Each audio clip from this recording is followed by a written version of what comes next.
There was a man in Jeremiah who was chosen before he was formed, before identity was even developed. God already said, I knew you. But what Jeremiah didn't know was this: being known by God does not always mean being understood by people. He was sent into a generation that didn't want truth, only comfort. So he spoke, and they rejected him. He warned, and they ignored him.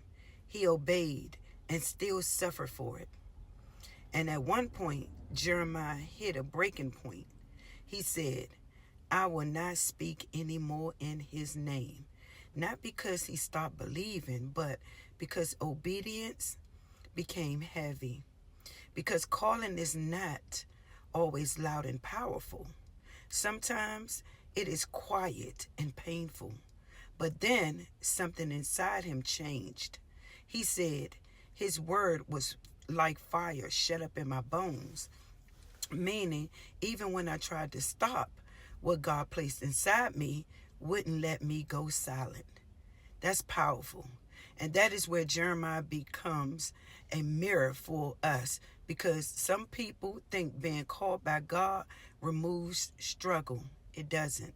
Jeremiah shows the opposite. Sometimes calling increases pressure.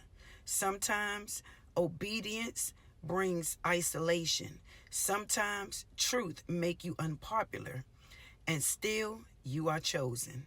Jeremiah was thrown into pits, rejected by people he tried to help, surrounded by misunderstanding, yet he still carried the word, still wept, still felt deeply, still stayed faithful. And here's what his life teaches us: you can be in God's will and still feel overwhelmed. You can be chosen and still feel alone.